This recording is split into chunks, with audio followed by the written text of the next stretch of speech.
기본적으로 마틴 루터가 집중하는 것은 예수 그리스도 안에서 우리 개인에게는 놀라운 사건이 하나가 발생해요.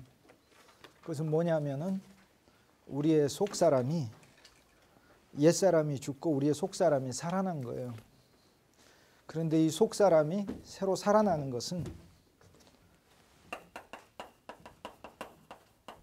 이게 내적 사람 그러는데 이너맨, 속사람. 에베소서 2장에 보면 우리의 그리스도 예수의 십자가에서 당신의 육체 안에 한 새 사람을 지었다 했을 때, 사실 우리가 예수님 믿는다는 건 예수님을 그냥 객관적으로 외적인 사람은 내 의지로 믿는다 그 뜻이 아니라 내가 그리스도 안에서 새 사람으로 태어난 것을 말하는데 루터에게 있어서는 이 개념이 조금 더 구체적인 부분이 있어요. 무엇이 태어나냐면 우리의 속사람이 태어나는 거예요. 우리의 속사람이 하나님 앞에서는 의로 인정받기 위해, 하나님 앞에서 의로 인정받기 위해 우리의 속사람은 오로지 예수 그리스도께서 이루신 십자가의 공로와 부활의 역사만이 필요해요. 이것을 믿을 때, 이거를 속사람이 이거를 믿을 때 하나님은 이 속사람에게 은혜를 주셔서 이 속사람인 우리를 의롭다고 하신다. 우리가 그리스도 예수를 믿을 때 우리의 속사람이 태어나는데 우리의 속사람은 하나님의 은혜에 의해서 우리의 속사람이 하나님 앞에 의로운 존재로 인정받는다. 의라는 건 다른 게 아니라 하나님 앞에서의 받아들여짐을 말합니다. 종교개혁에서는 의와 구원은 다릅니다.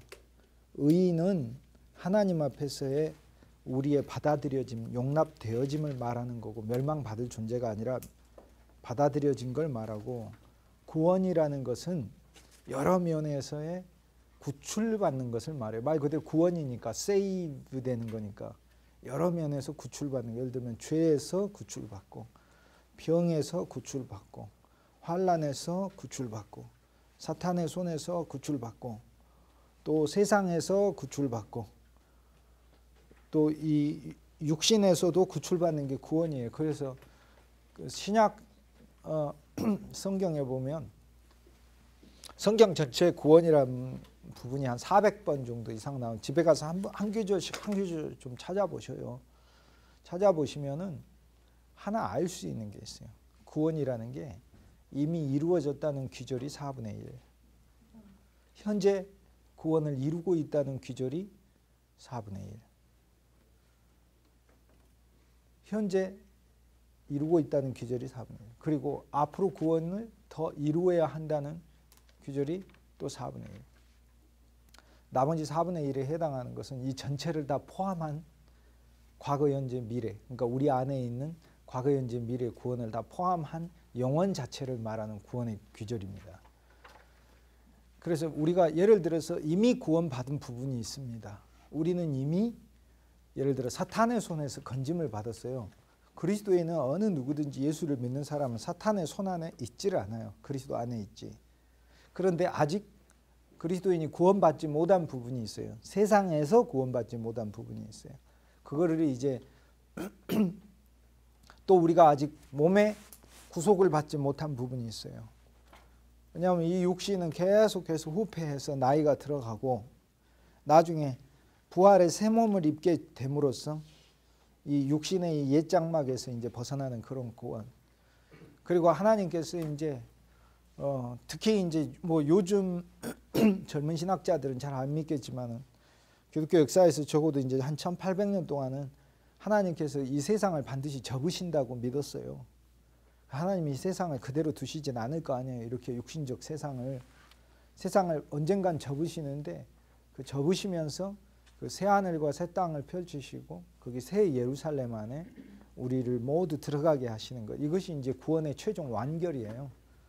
그러니까 단순히 죽고 나서 낙원에만 가는 것이 문제가 아니고 죽고 나서 낙원에서 기다리다가 공중의 혼인잔치에 대한 것, 또 천년왕국에 대한 것, 그리고 새 예루살렘에 들어가는 거, 이 부분에 대해 이제 구원의 문제는 이 굉장히 그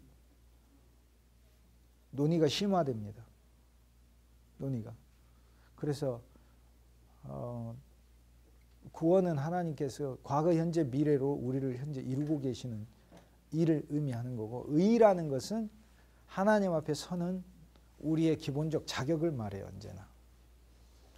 근데 이 속사람은 하나님에 의해서 받아들여졌는데 그리스도 예수의 십자가의 공로와 부활의 역사로 받아들여진다. 십자가의 공로는 예를 들어서 이 기본적으로 내가 지은 죄는 겉사람의 죄가 아니잖아요. 속사람의 죄지. 왜냐하면 나의 기본적인 죄는 원죄로부터 나왔으니까, 내 안에 있는 원죄로부터 나왔으니까. 그래서 십자가의 공로에서 예수님의 피는 이 죄들을 씻었고, 십자가의 못 박힘의 역사는 이 새로 태어난 속사람의 옛사람은 죽었고, 옛사람은 죽여버렸고, 옛사람이 지은 죄들은 피로 씻으셨고, 옛사람의 죄들을 낳은 원죄, 죄의 기본적인 권세, 죄의 기본적인 본성은 십자가의 능력으로 부셔버렸고, 뱀의 머리를 밟아버리셨고, 그러니까 이건 승리의 부분에 해당되고, 이건 용서의 부분에 해당되고요. 이 옛사람은 심판해버리셨어요. 그러니까 십자가가 일면에서 심판이다, 승리이다, 용서다 이렇게 얘기할 때는 그 항목이 각각 다른 걸 말하는 거예요. 그러면 예수님이 이제 죽으신 죽음 자체는 영원한 사망이니까, 이 옛사람은 죄를 지었으니까 영원히 사망해야 되잖아요. 영원한 사망. 그러니까 예수님이 영원한 사망을 받아버리신 거죠. 예수님의 십자가의 죽음은. 예수님의 십자가의 죽음이 육체적 죽음뿐 아니라 영원한 사망을 받으신 거예요. 예수님이 육체적 죽음만, 사실 예수님은 우리를 대신한 육체적 죽음을, 육체의 죽음을 대신 받았으면 일면에서 우리는 이 세상에서 영원히 살 수 있습니다. 왜냐하면 내가 죽어야 될 육체적 죽음에 예수님이 죽어버렸으니까 나한테는 육체적 죽음이 없어야 돼요. 근데 주님이 받은 죽음은 육체적 죽음을 받은 게 아니에요. 대신 지신 게. 육체적 죽음을 통해 그 속에 육체적 죽음은 그림자일 뿐이고, 사람이 이렇게 있으면 그 그림자가 있잖아요. 이렇게 그림자가 햇빛이 비치면 이 그림자일 뿐이고, 육체적 죽음은 본체가 영원한 사망이다 이 말이에요. 그래서 십자가에서 받으신 건 그분의 육체적 죽음 안에 담긴 영원한 사망을 받으신 거예요. 그래서 주님이 육체적 죽음을 우리를 대신해서 받아버렸다 그러면 저와 여러분 안 죽어도 됩니다. 계속해서. 왜냐하면 그분이 대신 죽어버렸으니까. 그러니까 하나님이 에덴 동산에서 정령 죽으리라가 그런 육체적 죽음만 가리킨다면, 오늘 예수 믿는 사람은 할렐루야 아멘도 아니겠지만 할렐루야 아멘이라고 할 수도 없어요. 물론 일단 할렐루야 아멘이라 해봅시다. 나는 안 죽고 산다. 계속해서. 근데 계속 늙어가니까 더 늙어가고 90이 되고 100이 되고 안 죽고. 네. 그렇죠. 비참하죠. 그래서 맞습니다. 아니 뭐 꼭 그렇게까지 얘기하지 마세요. 저도 머리가 허였습니다.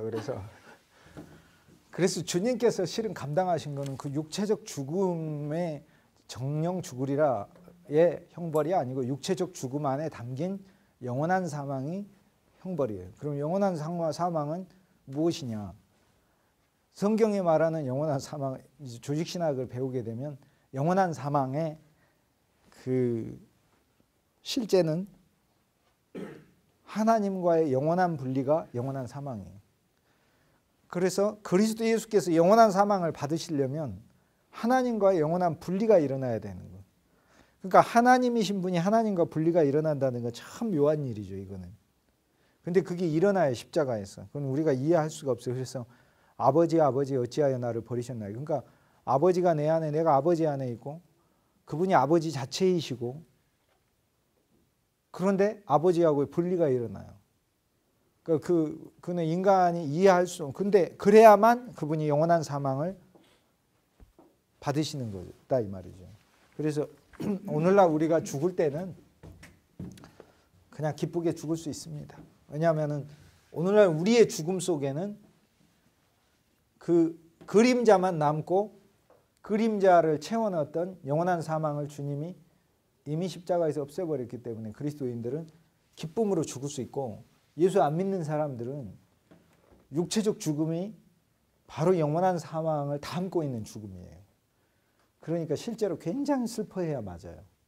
아주 울어야 돼. 제가 생각할 때는 뭐 저기 3일장 갖고도 안 되는 것 같아요. 예수 안 믿는 사람들은 한 30일장은 해야 맞아요. 이렇게 얼마나 슬프게, 왜냐면 실제적으로 영원한 사망에 들어있으니까. 그래서 그런 부활의 역사는 주님이 이제 이 속사람의 이전인 옛사람을 죽이시고 그리스도 안에서 우리의 속사람을 새로 태어나게 하셨어요. 태어나게 하신 게 언제 태어났냐면 주님이 죽을 때 옛사람은 죽었고 부활하실 때 우리의 속사람이 새 사람으로 태어난 거죠. 태어났는데 이 부활의 역사는, 이 부활은 아나스타시스,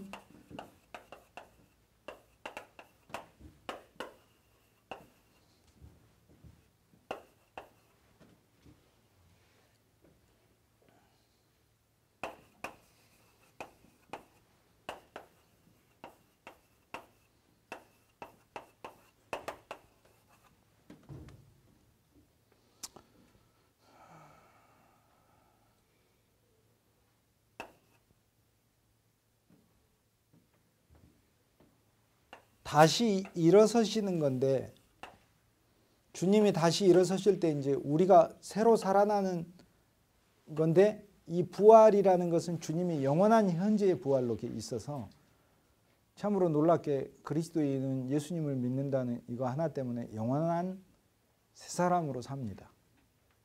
영원한 새 사람으로. 그것은 진짜 놀라운 거예요.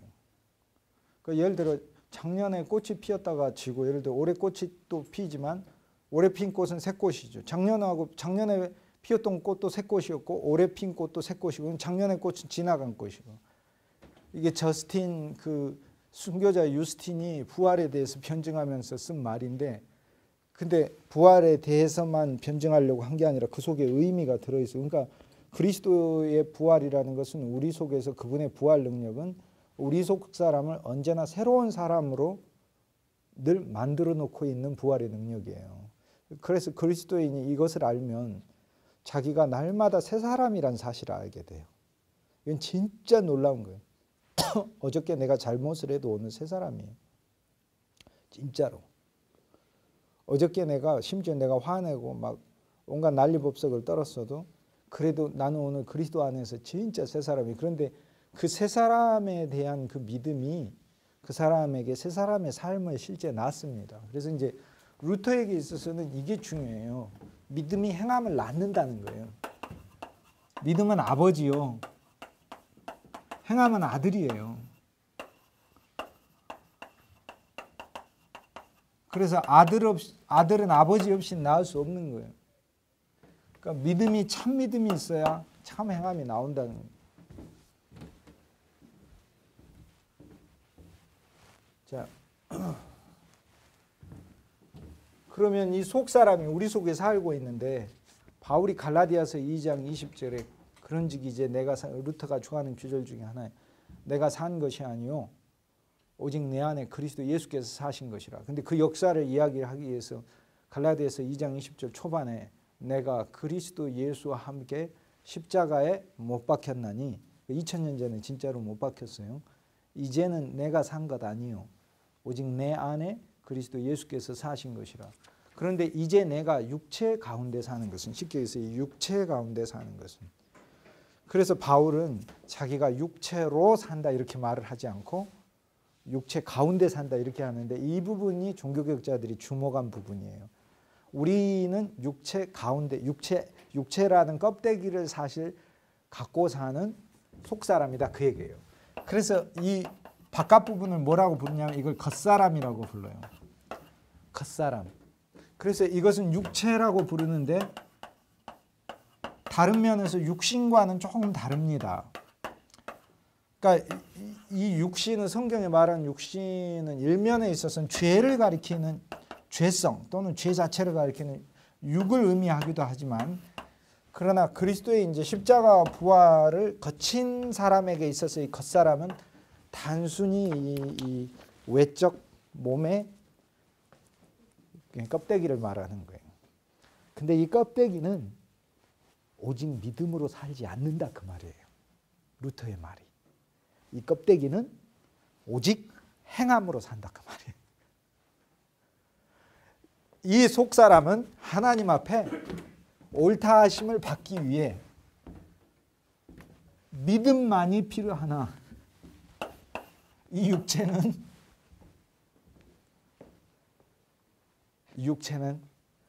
위치가 이웃 안에 있다 이렇게 얘기를 해요.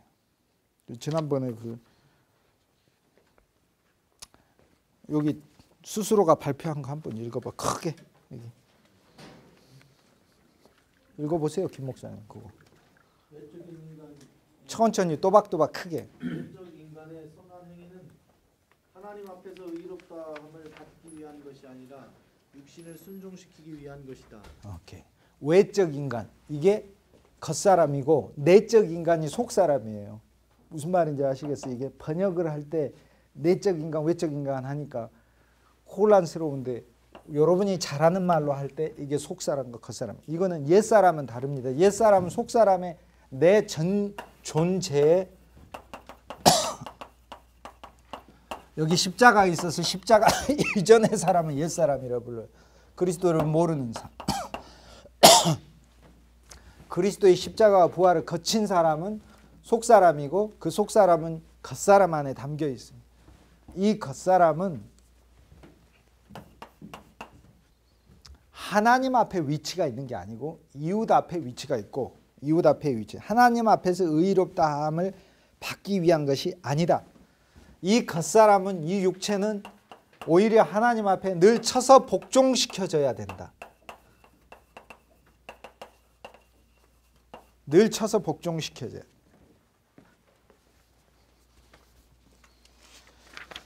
그리고 이 겉사람에게 필요한 것은 행함이에요. 사랑이고 실천. 이게 그리스도인의 자유에서 말을 한 겁니다. 즉 속사람은 아무 것에도 매이지 않는다. 여러분이 금식을 40일을 해도 금식 40일 한 것 때문에 하나님이 여러분의 속사람을 의롭다 하시지 않는다 그 말이에요. 이것은 그리스도 예수의 십자가의 공로와 부활의 역사로만 자체로 하나님 앞에 의로 인정받는다. 그 십자가에서 이루신 역사, 피, 그분의 죽으심, 매어 달리심, 못 박히심, 장사 지내심, 이런 항목들이, 그리고 그분의 다시 살아나심은 우리를 다시 살아나시게 하신 것이죠. 그 부활의 제일 중요한 항목이, 자 사도행전에 봐보세요. 예수의 제자들이 그리스도 예수가 십자가에 죽으신 것을 증언한 게 아니라 부활하셨다를 증언했어요.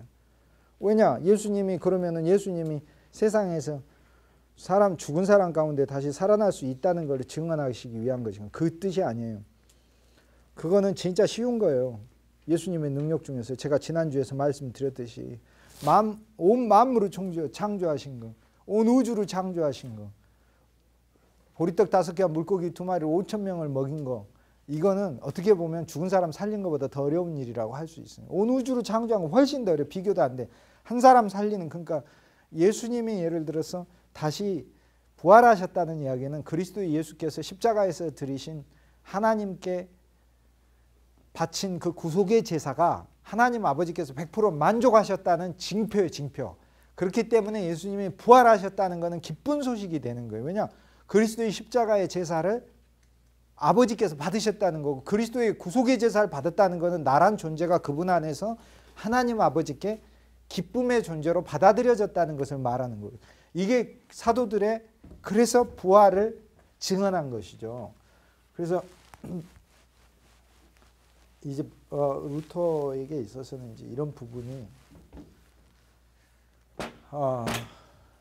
그런데 이제 그래서 그리스도인은 속사람으로서, 그러니까 그리스도인 속사람으로서 전적으로 자유롭고, 그리스도인은 육체 안에 사는 겉사람의 모습 안에서는 누구에게든지 종으로서 산다. 섬기는 자로서 산다.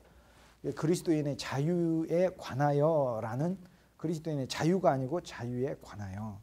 왜냐하면 그리스도인의 자유는 그리스도인이 자유로워야 된다는 뜻을 갖지만은 원 제목은 자유가 아니고 자유에 관하여. 그러니까 자유롭냐 자유롭지 않냐를 말하는 것이다. 그 얘기죠. 이거는 하나님 앞에서 자유롭고, 여러분의 어떤 믿음 안에서의 어떤 행함도 하나님 앞에서의 이 본질적 하나님 앞에 설 수 있게 하는 의의를 나타내지 않는다.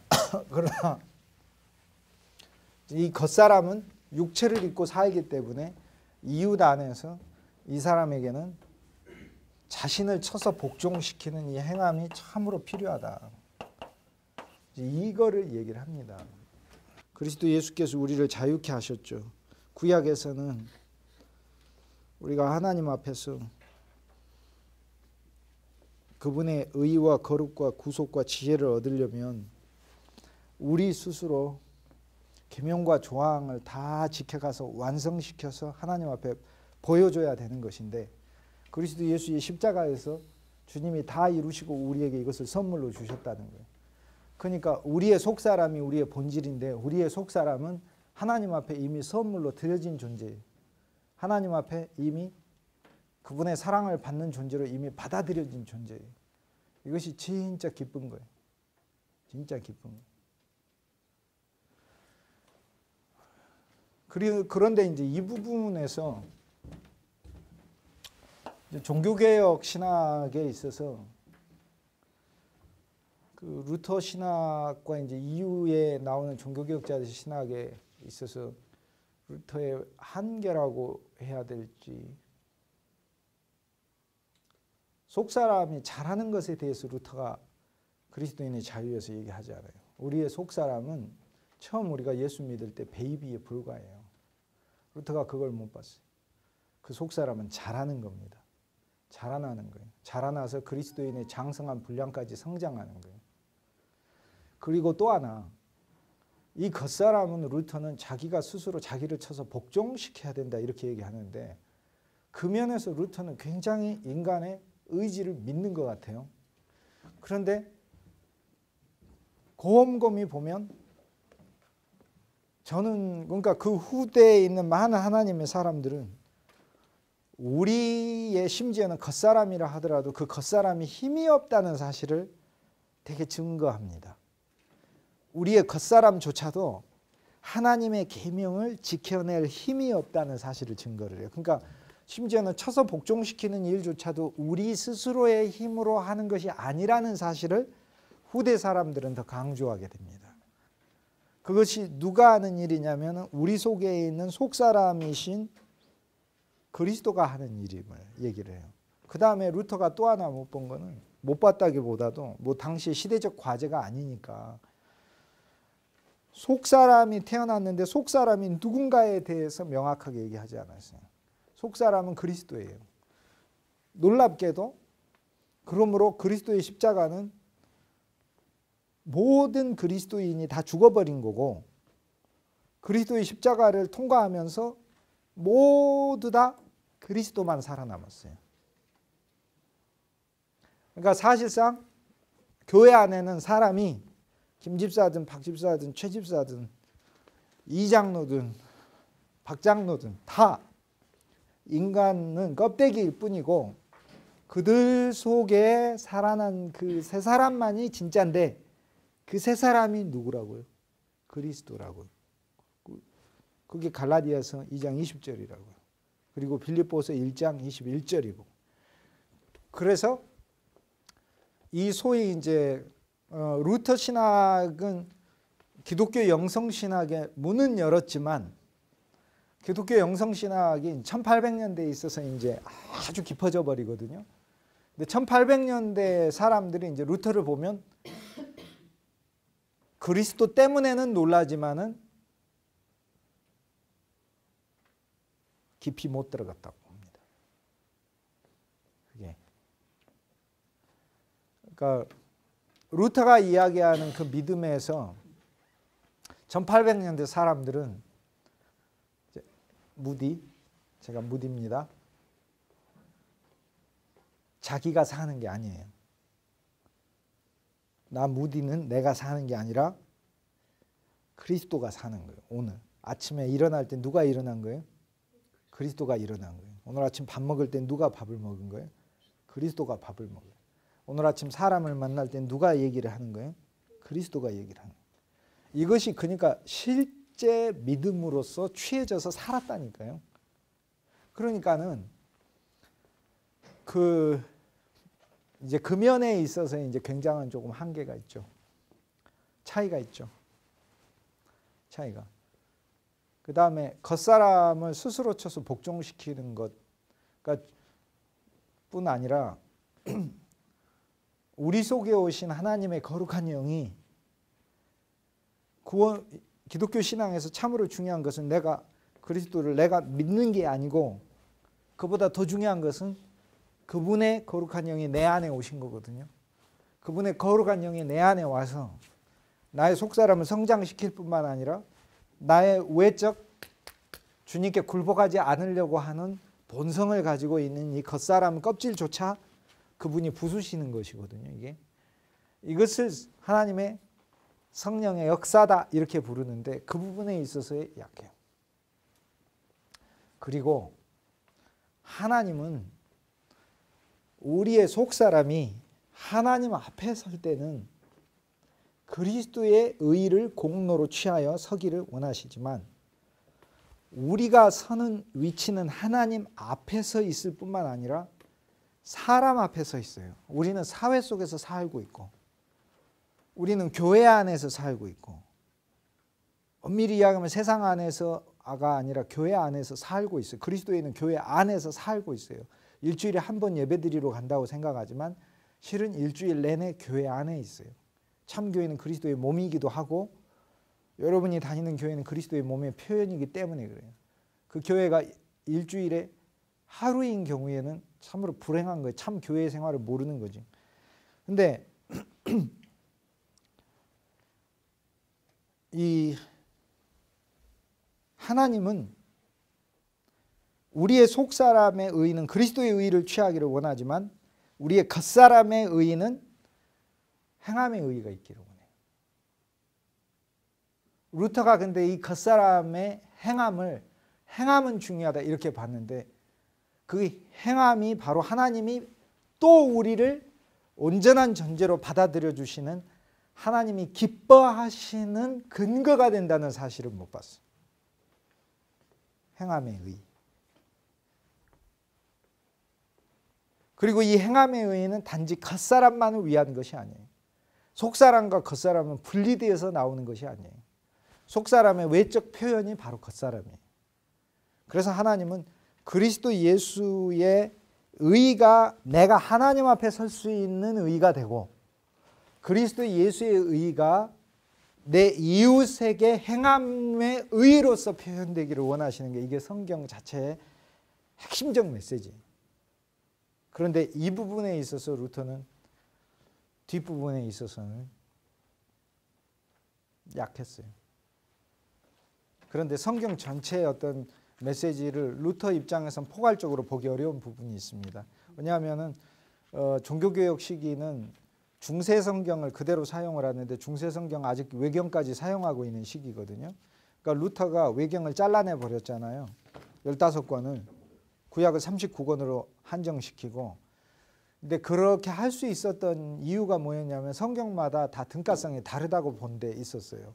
그러니까 그렇기 때문에 외경을 가차없이 잘라버릴 수 있고 이것이 정경이다 하는 그런 이제 또 하나의 기독교 역사의 위대한 업적을 이룰 수 있죠. 만약에 그렇지 않고 모든 책이 다 똑같다 이렇게 생각해버리면 못 자릅니다. 마카비하고 열왕기하고 같다 이렇게 생각하면 못 잘라요. 그러니까 루터의 기본 개념 안에는 성경의 모든 책들이 밸류가 다르다고 봤어요. 예를 들어 창세기가 금 10kg, 굳이 표현이 적절하지는 않겠지만 금 10kg이다 그러면 뭐 출애굽기는 금 8kg, 뭐 마카비는 금도 아니고 뭐 동 몇 킬로 이런 식으로 봤어요. 근데 그거를 신약에도 그대로 적용을 했어요. 그래서 이제 야고보서 같은 경우는 밸류를 낮게 본 거다 그 말이에요. 근데 루터가 성경의 밸류를 각권마다 다르게 봤기 때문에 외경을 잘라낼 수 있었어요. 만약에 그가 그런 시각이 없었으면 외경을 못 잘라냅니다. 그런데 그것이 그 신약의 복음서 내에서도 그대로 적용이 되기 때문에 복음서뿐 아니라 신약의 서신에서도 적용이 되는데 오늘날 우리는 27권을 통합적으로 보죠. 등가적으로 보고 쉽게 얘기해서 야고보서의 밸류는 뭐 로마서보다도 낫다고 얘기를 하면 안 되는 거죠. 그것은. 그러니까 사실 통합적 해석을 1800년대는 해냅니다. 그러나 루터 때는 안 됩니다. 이게. 왜냐하면은 이 등가 밸류로 각권을 안 보기 때문에 그렇습니다. 그러니까는 등가 밸류로 27권을 보지 않기 때문에 루터에게 있어서는 결국에 포인트의 강조점이 나올 수밖에 없는데 문제는 하나님이 그 점을 이용하신 거다 이 말이에요. 이 시대의 사명자로. 그래서 27권 전체를 이렇게 보면 이제 우리는 훨씬 루터보다 더 깊게 볼 수 있어요. 아, 하나님께서는 그러니까 로마서를 통해서 우리의 속사람이 기본적인 의의가 갖춰지기를 하나님 앞에서의 관계가 회복되고 기본적 의의가 서기를 원하시는 거고 에베소서를 통해서 하나님의 교회가 서게 하시고 빌립보서를 통해서 성도의 개인 생활이 살게 한 다음에 야고보서를 통해서 그 성도의 삶의 전체의 행함의 외적 의의가 나타나기를 하나님 기뻐하신다는 그것이 신약 전체에 흐르는 복음이에요. 이게. 그래서 지금은 각권으로 보는 복음이 아니라 전체로 27권 전체로 해서 보는 복음이 사실 그게 한 200년 전부터 이렇게 보기 시작을 했었어요. 그래서 행함의 의의에 대해서 말한 사람들이 2000년 역사에 있어서 한 10여 명 정도밖에 안 됩니다. 그런데 그 10여 명 정도의 사람들은 참으로 놀라운 엄청난 뛰어난 그 신학자들이에요. 근데 21세기에 제가 임 박사님을 처음으로 봤습니다. 네, 아멘. 네. 그런데 이제 행함의 문제가 아니라 신약은 그 행함을 누구의 노력으로 하느냐의 문제를 또 깊게 볼 필요가 있습니다. 그렇습니다. 그렇습니다. 근데 그 도움이라는 말도 사실상 존 웨인이 많이 못 본 겁니다. 깊게 보면은 성령의 도움 이상입니다. 성령의 인도하심이든 예, 그분의 전적인 인도 이끄심에 의해서든 왜냐하면 사실상 그 우리가 깊게 들어가면 들어갈수록 우리 자체의 힘이 너무나 약하다는 것을 사실 깨닫게 되거든요. 예, 그래서 그런 부분에서 이제 기독교 신앙 안에서의 선행이 일반 선행과 다른 점은 일반 선행은 자기 자랑을 위한 선행이고 자기의 외적 행함을 스스로 노력해서 나오는 선행이나 기독교인의 선행은 하나님의 영에 의해서 적셔진 그리스도 그분의 표현으로 나오는 선행이 되는 것이죠. 그러니까 이제 그 점이 이제 좀 차이가 있죠. A.B. 심슨 찬송가인데 이게 무슨 찬송이냐? 은혜 구한 내게 은혜 주님 은사 권한 내게 혹시 아세요? 그 찬송 아세요? 네. 신유 원한 내게 신유의 주님 그거 찬송 들어본 것 같아요? 불러보신 적은 없으세요? 불러보신 적은 없으세요? 있어요. 찬송가 찾아보세요. 그게. 우리말 찬송가 가사는 번역이 흐려가지고 은사 원한 내게 은사를 원하면 은사 주시고 신유를 원하면 신유 주시고 뭐 은혜를 원하면 은혜를 주신 주님이다 이렇게 돼 있는데 A.B. 심슨의 원래 이 찬송가 가사는 그런 뜻이 아니고 이거예요. Once 한때 it was the blessing 나는 축복을 구했네 라는 말이에요. 한때 나는 축복을 구했네. Now 그러나 지금은 it is the Lord 이제는 그리스도만 구하네 라는 말입니다. Once 한때 it was the feeling 한때는 막 감정으로 느끼려고 했네 주님을. 그래서 진짜 내가 느껴지냐 안 느껴지냐 이런 것만 구했는데 Now it is His word 이제는 하나님의 말씀만 구하네. Once His gift I wanted 한때 나는 그분의 은사만 원했네. Now the giver own 이제는 주시는 분 그분을 원하네. Once 이제는 I sought for healing. 한때 나는 치유를 구했네. Now 이제는 himself alone. 그분만 구하네. All in all forever. 모든 것 속에 모든 것 대신 나의 삶의 모든 것에서 그리고 그분이 모든 것 되시기를 구하면서 Only Christ. 그리스도만 I will sing. 나는 노래하겠네. Everything is in Christ. 모든 것은 그리스도 안에 있고 Christ is everything. 그리스도가 내 모든 것이네. 그리스도는 내 옷이고 그리스도는 내 명예이고 그리스도는 내 돈이고 내가 낀 목걸이도 그림자일 뿐이고 그리스도가 바로 내 목걸이이고 내가 타고 다닌 차도 그림자일 뿐이고 그리스도가 바로 내 차이고 Once it was painful trying. 한때 힘들게 시도했었네. 예수 믿는 건 자기가 막 잘 믿어보려고 하는 게 아닙니다. 하나님의 영에 의해서 이끌려서 하는 거지. Now it is a perfect trust. 이제 온전히 그분을 신뢰하네. 뭔 신뢰? 그분이 나를 끌고 다닐 것을 신뢰한다 그 말이죠. Once a half salvation. 나는 한때 절반의 구원만 믿었네.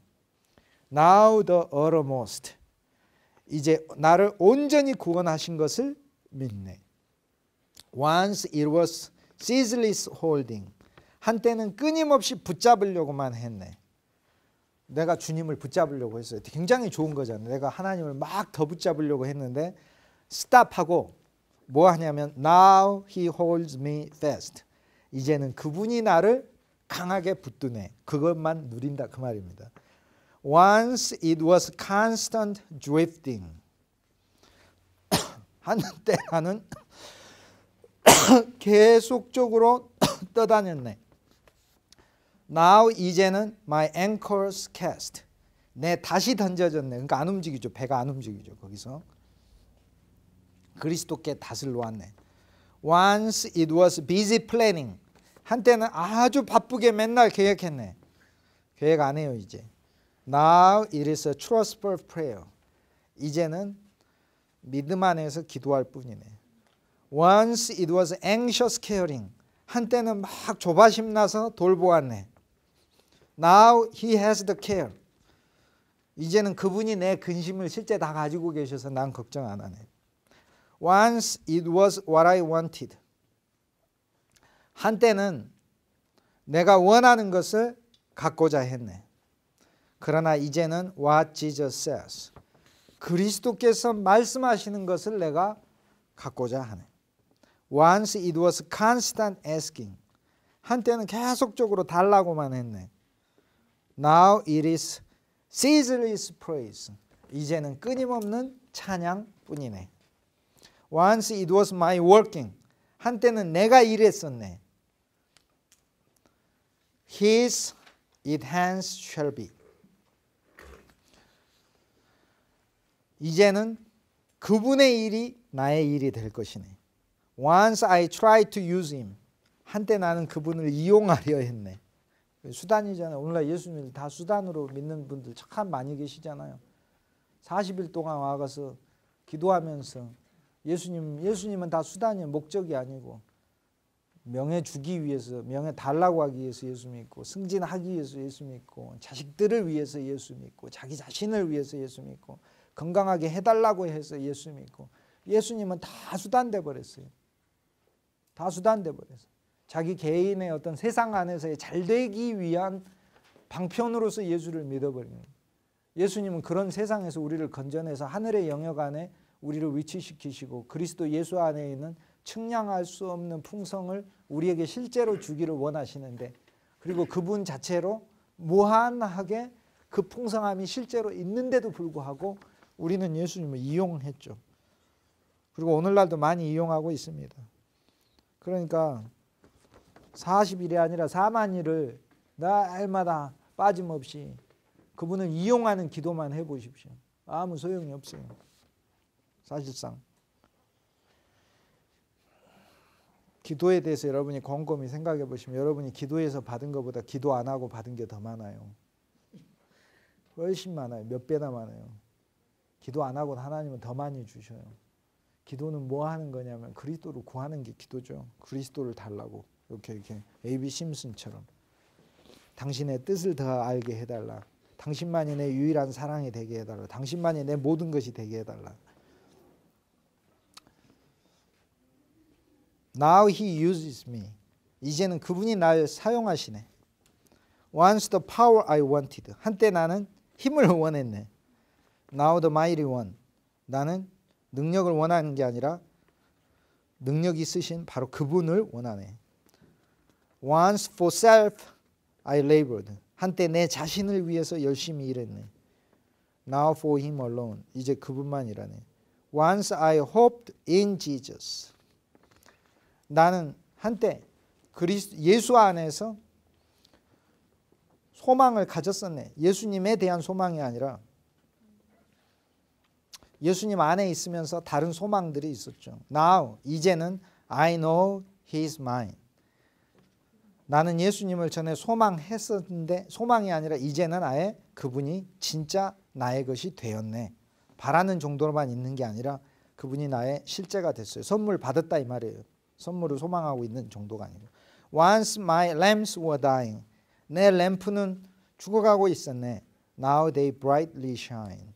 이제 이것은 힘차게 빛나네. Once for death I wanted. 나는 한때 죽기를 바랐었네. Now 이제 his coming hail. 그분이 다시 오심을 기다리고 있네. My hopes are anchored. 내 소망은 닻을 내렸네. 그러니까 이거저거 막 바라지 않는다 이 말이에요. 이제 딱 그분에게 닻을 내렸어요. And safe within the veil. 베일이 뭐예요? 휘장. 지성소의 휘장 안쪽에 우리에게 있는 소망은 닷 같아서, 그죠? 닷 같아서 히브리서에 나오잖아요. 휘장 안에 우리로 들어가게 하나니. 그러니까 그리스도 예수 안에 우리의 소망, 우리가 소망이란 바라는 거잖아요. 그러니까 생일날 여러분이 갖고 싶은 거 물어보면은 뭐 내 조카가 햄버거 갖고 싶다, 피자 먹고 싶다, 호식이 2마리 치킨 사달라, 이러고 나서 뭐 스마트폰 사달라, 뭐 대왕 딱지 사달라, 막 소망이 너무 많아. 그런데 이거 바라는 게 소망이잖아요. 그런데 이 바라는 것이 다 없고 그리스도 예수만 바라는데 그리스도 예수만 바라는 이 소망을 우리에게 있는 소망이 닷 같아서 그리스도 예수 안에다가 우리의 소망을 닷처럼 이렇게 둬버리면 움직이지 않고 닷을 내려서 두게 되면 휘장 안에 들어가게 하나니 휘장은 어디예요? 지성소 안으로. 우리로 하여금 지성소 안에 들어가서 아버지 하나님의 보좌와 영광을 누리게 한다. 그분의 품 안에서 아버지의 품 안에서 안식하게 한다. 그래서 safe within the veil. 지성소 안에서 우리로 하여금 안식하게 하네 하는 얘기입니다.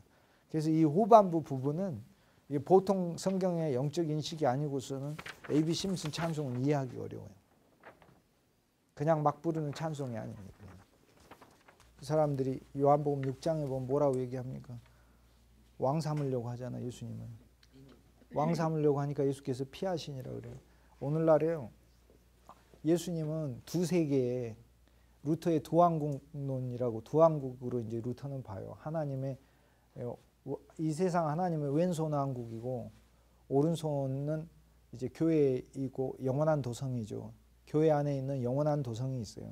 이게 하나님의 오른손의 왕국인데 뭐 이것도 이제 나중에 가면은 이제 조금 더 본질을 더 깊게 이제 볼 수는 있는데 어쨌든 간에 하나님은 이 세상에 예수 안 믿는 사람도 먹이셔요. 악인에게 또 비를 주시잖아요. 그러니까 예수 안 믿는 사람도 예수님 먹여요. 예수 믿는 사람도 먹이고 다 먹여요. 예수님은 예수 그리스도는 통치자라서 만 우주의 통치자, 온 우주 통치자라서 다 먹이셔요. 그래서 안 믿는 사람도 예수님 때문에 득보고 사는 거예요. 안 믿어서만 지옥 가는 게 아니에요. 일생 득보고 살았는데도 배신했기 때문에 지옥 가는 것이죠. 지옥도 아니고 불못에 가는 거죠. 정확히 이야기하면. 그래서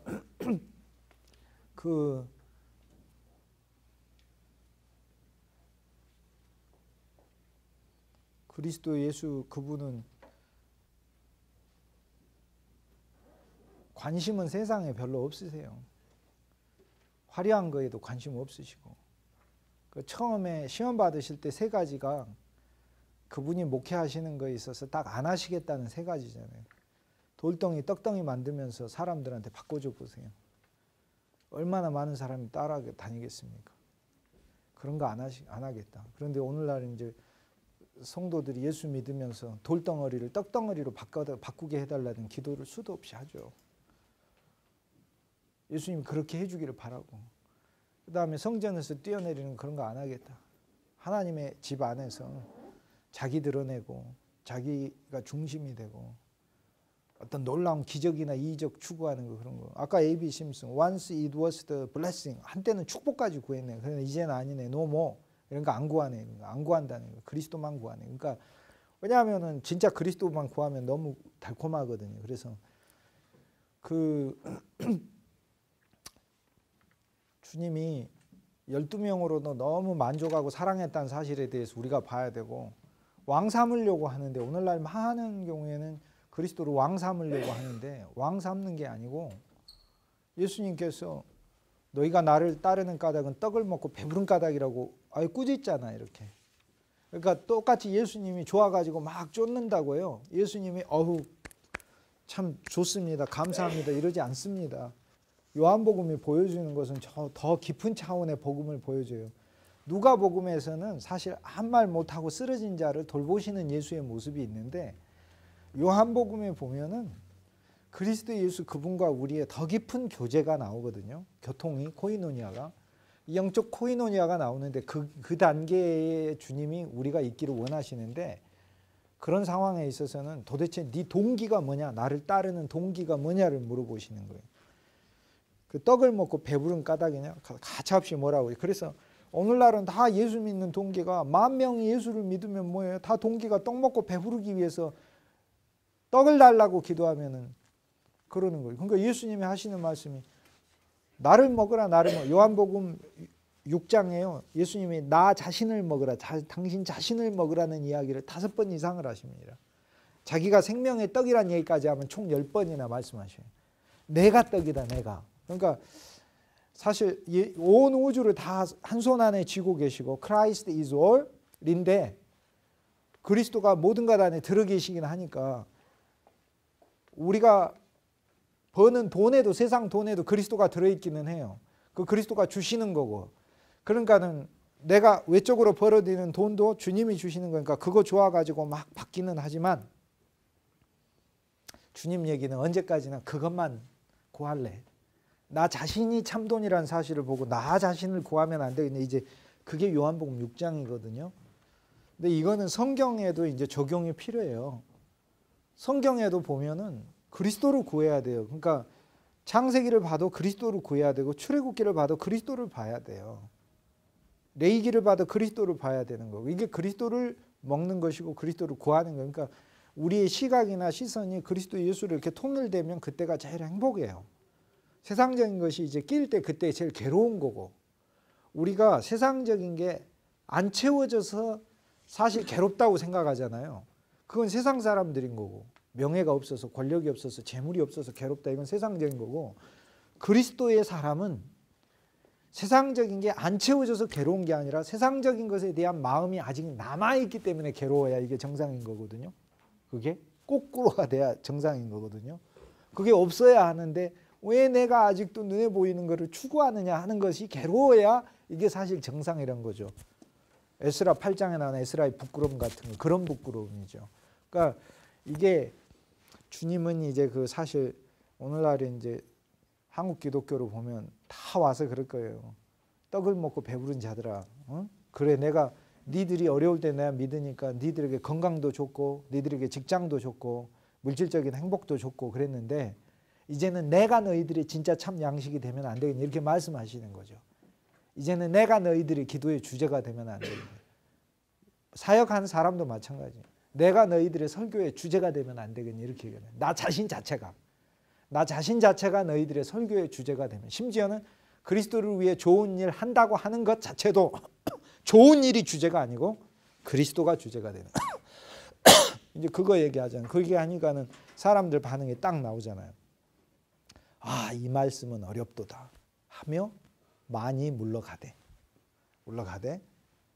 베드로는 남지 않습니다. 그러니까 그 예수님은 막 화려하고 1억 명씩 몰고 다니고 과시하고 그런 거 아니기 때문에요. 창세기 6장에 보면은 사람이 얼마나 많이 살았어요. 수도 없이 많이 살았지만 온 세상에 하나님은 다 없어져도 당신을 사랑하는 8명만 있으면은 이 우주도 끝내버리실 수 있는 분이 하나님이세요. 그 하나님을 사실 볼 필요가 있어요, 우리가. 진짜로. 그래서 오늘날은 숫자 많다고 막 과시하고 다니고 이런 거 보고 그러면 조금 이거는 정상적인 기독교가 아니다 이렇게 얘기할 수 있죠. 절대 정상적인 기독교가 아닙니다. 그래서 그런 거 부러워할 필요도 없다 이렇게 생각하고, 루터가 이 독일 기독교 귀족들에게 구한 기본적으로 가지고 있는 컨셉트는 이게 교황이 있으면 팝, 교황, 원래 아버지라는 뜻이죠. 아버지, 뭐 교회 아버지다 뭐 그러는데, 교황이 담을 하나, 두 개, 세 개 이렇게 쳐가지고 여기 수많은 그리스도의 양들을 이 우리 안에 가두고 있어요. 우리 안에. 이 담이 무너져야 됩니다. 그런데 첫 번째 담, 두 번째 담, 세 번째 담. 그래서 이 담이 무너지면, 그러니까 첫 번째 담만 무너지면 나머지 담은 그러니까 교황이 모든 사람들을, 성도들을 포로로 잡고 그리스도의 자리에 서서 자기가 마치 그리스도의 대리자인 것처럼 하고 있다 하는 거예요. 그래서 첫 번째 담은 뭐냐면은 성직과 평신도라는 구분을 통해 성직자는 특별한 계층이고 평신도는 보통이다 이렇게 만들고, 성직자 안에서도 고위와 하급 성직자로 나누고, 고위 성직자들 중에서도 추기경과 주교가 있고 그 중에서도 교황이 있고, 하급 성직자 중에서는 집사가 있고, 또 소위 독사, 읽는 자, 강독자,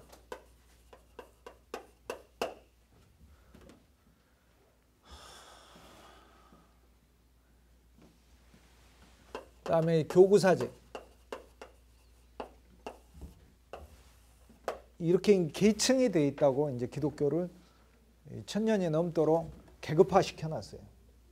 예수님은 이런 거 세운 적이 없잖아요. 그래서 마틴 루터는 이거를 한마디로 전체를 전부 다 없애버립니다. 그리스도 예수는 베드로전서에 나오는 말처럼 너희가 왕 같은 제사장이요, 모두가 제사장으로 만들었다. 제사장 모두가 구약에 나오는 다 레위지파예요. 모두가 다 레위지파 중에서도 아론의 자손을 제사장이라고 했어요. 레위지파하고 제사장은 다르죠. 레위지파 안에 아론 계열을 제사장이라고 불렀으니까. 그런데 너희가 다 레위요 이렇게 신약 얘기한 게 아니라 너희가 다 제사장이요 이렇게 얘기했기 때문에 모두가 아론 계열 제사장이에요. 그러니까 보세요. 레위기에서 아론의 아들들에 대한 이야기는 목회자에 대한 이야기가 아니고 그리스도인 전체에 대한 이야기입니다. 이게 루터 신학의 핵심이에요. 그래서 이것을 루터는 뭐라고 부르냐면 만인 제사장이에요. 아론을 임명을 할 때 어떻게 합니까? 아론의 아들들에게 그의 머리에 기름을 부어 안수하여 머리부터 발끝까지 그의 기름이 흐르게, 그리스도의 영이 흐르게 하는 것. 아론의 아들들을 하나님 앞에 세울 때 속죄제를 드리게 하고 화목제를 드리게 하고 번제를 드리게 하고, 모든 하나님의 제사장들, 모든 하나님의 사람들이죠.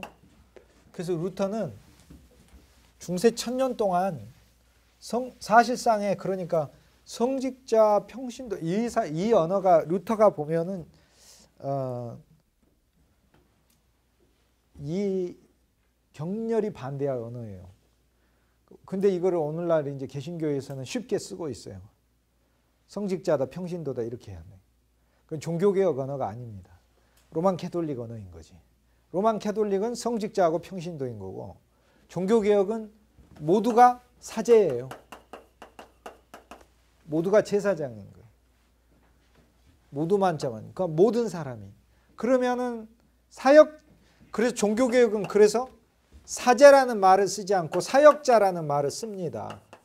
사역자라는 말을 쓰고, 신약에서 이제 예수님이 이렇게 양들이잖아요, 양들. 양들을 다 바벨론 성에다가, 바벨론 성, 삼중 바벨론 성에다 가두어 놓고 포로로 삼고 있는데, 가장 외곽의 성이 사제와 평신도로 나눠서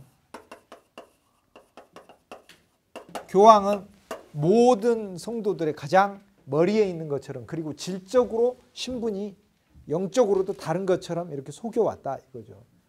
근데 모든 사람은 하나님 앞에 대제사장이다니까 이 담이 거짓이다. 그래서 이 담을 없앤 거죠.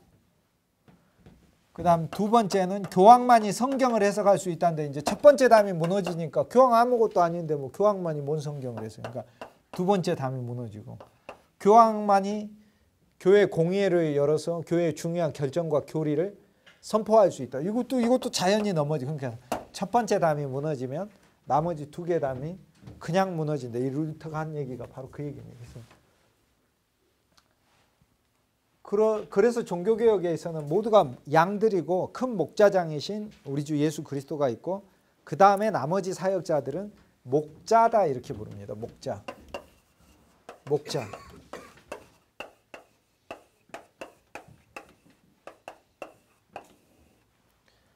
이게 패스터라는 말이 라틴어에 있어서는 양을 치는 자를 말해요.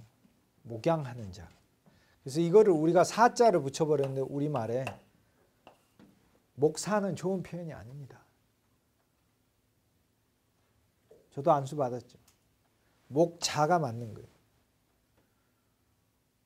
그래서 포이멘이라는 그 헬라어 단어가 요한복음 10장에 쓰일 때는 나는 선한 목자라 했어요. 근데 제가 한번 바꿔볼까요? 나는 선한 목사라. 선한 목사는 양들을 위하여 목숨, 좀 이상하죠? 어느 어감이 어떻습니까? 이상합니다. 목자가 좋죠. 네. 근데 에베소서 4장에 보면 하늘로 끌려 올라가실 때 올라가지 않고 포로 되었던 자들을 같이 끌고 올라가셔. 사탄의 그 포로된 우리들을 끌고 올라가셨다가 이제는 그리스도 예수의 포로되고 하나님께 포로된 다음 당신의 하나님의 교회에 은사로 선물로 주셨느니라. 우리가 이제 선물이 돼서 거꾸로 내려왔어요. 그런데 똑같은 단어를 가지고 어떤 이는 사도로, 어떤 이는 교사로, 어떤 이는 목사로 이렇게 해놨어요. 목사가 아니고 그게 목자예요. 목자. 같은 포이멘이에요. 그러니까 단어가 같은데, 그래서 목자예요, 목자. 그래서 이제 종교개혁에서 봤던 것은 이 소위 목자라는 말을 사용하기 시작을 했어요. 목자다 이 말이에요. 그냥 목자. 양들을 그리스도께 이끌어가는 큰 목자장이신 그리스도께 이끌어가는 자다. 그리고 사역자다. 그래서 독일 기독교 고함이라는 책에서 루터는 핵심 뭐라고 얘기하냐면, 모두가 다 제사장인데 모두에게 맡겨진 그 대사장직을 한 사람을 대표로 해서 그 사람을 중심으로 해서 사역해야 하는 것이다. 이렇게 이제 얘기를 하게 됩니다. 그러니까 사역자의 권위는 결국 누구에게서 나옵니까? 회중에게서 나오는 것이죠. 이것이 로마 교황이 주장하는 것과 다릅니다. 로마 교황은 뭐라고 얘기했어요? 자기 권위가 누구한테 나왔어요? 베드로한테 나왔고, 베드로는 누구한테 나왔어요? 그리스도한테 나왔어요. 그러니까 자기만 그리스도의 대리자인 거예요. 자기만. 자기는 베드로 후계자이고 베드로는 예수님한테 키를 받았으니까. 그런데 예수님한테 천국의 열쇠를 받은 그 베드로는 모든 그리스도인이다 이 말이에요. 그게 우리 종교개혁의 해석이에요. 성경의 해석. 그 베드로는 교황이 아니고 모든 그리스도인이에요. 모든 그리스도인이 예수님을 만났을 때 예수님에 의해서 이름이 바꾸어졌어요. 전에는 우리가 시몬이었어요. 시몬. 기도하는 자, 막 구하는 자. Once it was asking, ceaselessly asking. 계속 구했네. 이전에는. 이제는 베드로. 예수님 이름 바꿔졌어요. 이제는 그분의 돌이 된다. 그분의 보이지 않는 영적 집을 위해서 베드로전서 2장 4절과 5절 너희들도 산돌이신 그리스도 예수처럼 모퉁이 돌이 돼서 신령한 집을 건축해 간다고 얘기를 하잖아요. 그래서 신령한 집을 건축해 가는 이제 베드로, 우리가 다 베드로예요. 베드로. 그래서 종교개혁의 이 성경 해석은 로만 캐톨릭하고 그렇게 근본적으로 다릅니다. 그래서 오늘날 우리가 하나님의 사역자로서 위임받은 것은 여러분이 아론이 됐다고 생각하면 로만 카톨릭적 성경 해석이에요. 사실상 그게 아니에요. 모든 사람이 다 이 제사장 즉 아론의 후손이 되게 한 것이 신약의 역사예요. 이게 신약의 경륜이요, 신약의 역사예요. 그러니까 예수 그리스도께서 하신 일이 얼마나 놀랍습니까? 주님이 세우신 교회와 주님이 세우신 교회의 모든 성도를 전부 다 주님이 제사장으로 만들었어요. 그래서 서로가 그리스도를 이미 잡아서 제사장이 하는 일은 양 잡아가지고 하는 거니까 양은 그리스도니까.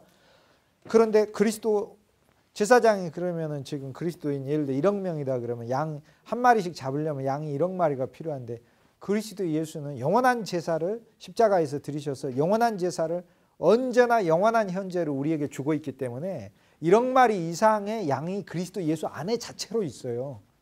자체로. 그러니까 그리스도 예수의 그 십자가에서 드려진 이 제사가 나한테 적용되는 게 예배예요. 그 적용된 나의 삶과 흘러나오는 그리스도가 다른 사람에게 가게 하는 게 예배의 본질이에요. 이게. 그것이 제사장 사역이라고 말을 하는 거예요. 그것이 제사장 사역이에요. 그러니까 모든 성도는 그리스도를 양으로 잡아서 자기 안에 그리스도 예수와 함께 자기의 드려짐이 있어야 하는 거고 그 드려진 그리스도 예수와 대치된 자기 자신이 다른 성도에게 그리스도 예수로서 제공될 때 그게 신약 경륜을 이루는 것이다. 그 말입니다. 그래서 구약에서는 하나의 지파를 세워서 예로 보였죠. 구약은 항상 예로 보이면서 그 속에 온전한 성취와 부분적 성취를 동시에 보여줍니다.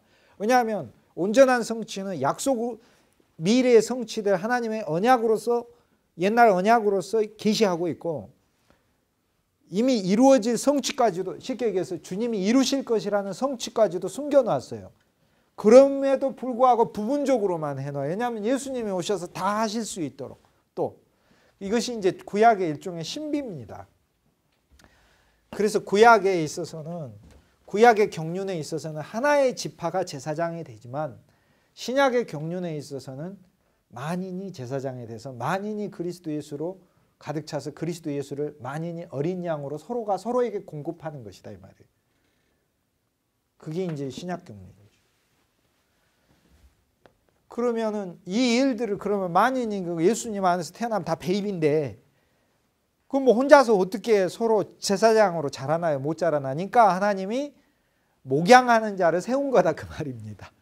목양하는 자를 세워서 목양하는 자로 하여금 많은 양들이 그리스도 예수께 드려지고 그리스도 예수의 누림이 되고 참 목자장이신 그리스도 예수께 인도될 수 있는 양이 되게 하는 것이다. 그 사역을 그래서 이제 종교개혁에서는 그 전에 프리스트라는 말을 썼다가 프리스트는 프레스비테르에서 나왔어요.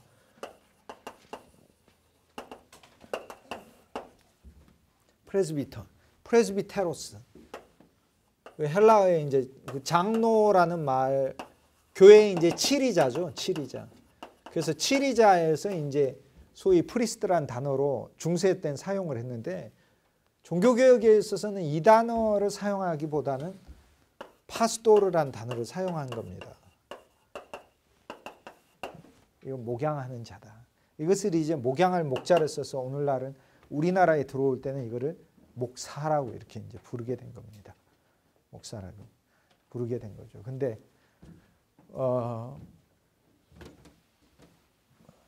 그 본질이 무엇인가, 그러니까 목양하는 자다 하는 거를 이제 보면 아 주님이 나에게 무엇을 하기를 원하시는가 하는 걸 볼 수 있죠. 이제 독일 기독교 귀족에게 고함 이것에 한계가 있어요. 또 제목이 뭐예요? 독일의 귀족에게 고함이에요. 독일 기독교 귀족이라기보다는 독일 기독교인 귀족이죠. 독일 크리스찬 노빌리티니까 독일 귀족들. 독일 귀족들은 다 크리스찬이니까. 근데 루터는 왜 독일 귀족들에게 이 글을 썼느냐. 이 글에 흐르고 있는 배경 하나는 뭐냐면 교황은 이태리 사람인데 왜 이태리 사람한테 세금 바쳐가면서 니들 헌금 바쳐가면서 이렇게 소위 그렇게 봉 노릇을 하고 있냐. 독일 귀족들아 지금 그 얘기를 하고 있는 겁니다. 독일의 사람들이 이렇게 교황이 거짓된 담을 세우고 바벨론 도성을 쌓고 바벨론 도성에 양들을 이렇게 가두고 있는데 독일 귀족 당신들이 허락하겠냐. 더구나 이탈리 사람인데 독일과 이탈리아는 아주 민족적인 감정이 당시 안 좋았거든요. 그거를 루터가 일면에서 이용하고 있는 것이죠. 근데 여기에는 또 루터의 어떤 생각이 있냐면 신앙의 개혁이 위로부터 이렇게 개혁된다는 게 있어요. 쉽게 얘기해서 귀족들이 물론 귀족이 교회에 정치적이고 외적인 부분에 대해서 큰 영향을 끼치죠. 바꿔버리면 다 바꾸니까. 카톨릭에서 개신교로 바꾸면 바꾸니까. 그런데 여기에 여전히 남아있는 게 뭡니까? 행정력과 공권력을 통해서 신앙을 바꿔간다는 생각이 남아있잖아요. 이것이 바로 나중에 제세례파하고 결정적으로 차이가 있는 겁니다. 제세례파는 신앙이 공권력에 의해서 강제로 바뀌어져서는 안 된다고 보는 거예요. 그리스도의 복음은 자유롭게 확산돼야 된다 보는데 루터는 하나님의 행정을 맡긴 자는 심지어는 그 행정력 안에서 바른 진리를 위해서도 그 행정력을 사용해야 된다 이렇게 보는 겁니다. 그래서 여전히 이 면에 있어서는 루터가 아직 관제적이다. 관제적 개혁자다. 관이라는 말이 이제 관리할 때 관자고 제가 제도할 때 제도죠. 관리, 그러니까 관리, 오피셜, 정부 관리하는 그 관리 그리고 구체적인 제도를 통한 개혁을 하는 관제 개혁자다 하는 걸 알 수 있고 루터는 다만 이게 칼을 통해서 강제로 이렇게 막 해야 된다 그런 건 아닌 걸로 봤어요. 그렇지만 행정력을 통해서 공권력을 통해서는 정상적인 진리가 전파돼야 된다 이렇게 본 거죠. 그 점에서는 여전히 중세적이죠. 왜냐하면 중세도 로마 카톨릭 신앙을 강제적으로 했으니까. 그러나 제세례파는 그것 자체도 부정하게 됩니다. 예를 들어서 루터 안에 남아있는 중세적인 거, 쯔빙글리 안에 남아있는 중세적인 게 이렇게 있는데 서로 중세적이라고 이제 공격을 한 거죠. 근데 그 두 사람의 성찬 논쟁에 있어서는 쯔빙글리가 루터를 보았을 때는 여전히 그 물질적인 것 속에 그리스도의 몸이 있다고 말을 함으로써 미신적인 신앙에 머물러 있어서 이게 중세적이다 이렇게 보았던 것이고요. 루터가 쯔빙글리를 봤을 때 왜 중세적이냐면 중세의 타락은 성경을 안 믿는 데 있다고 본 거거든요.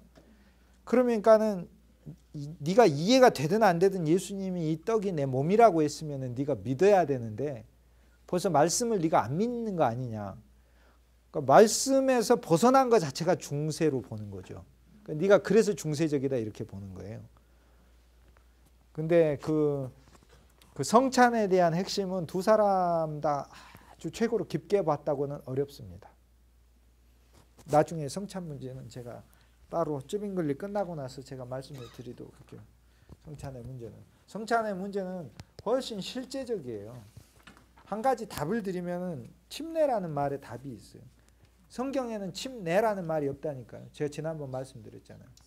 침만 있다니까요. 세례라는 말에 레자는 없어요. 세만 있지. 아버지와 아들과 성령의 이름으로 침을 주라 이렇게 돼 있지. 침례를 주라 이렇게 돼 있잖아요. 레자란 말 예식을 말하는 거예요. 결혼과 결혼식은 다릅니다. 결혼식은 어느 날 모여가지고 뭘 하는 걸 말하고 결혼은 온 일생 동안의 삶을 말하는 거예요. 두 개는 하늘과 땅처럼 틀린 거예요. 성경은 침해서 살으라고 한 거지 침례를 말하는 게 아니었어요. 예식을 의미하는 게 아니에요. 그런데 이 소위 그리스도께서 세우신 이 식탁도 이 주님의 만찬도 예식이 아니에요. 어떤 실제적 식탁이에요. 영적 식탁. 그런데 그 점에 있어서는 두 사람 다 한계가 있었어요. 어쨌든 간에 독일 귀족에게 고함 이 논문은 루터의 이제 놀라운 신학적 사상을 보여주고 있긴 하지만은 또 여전히 한계도 있다.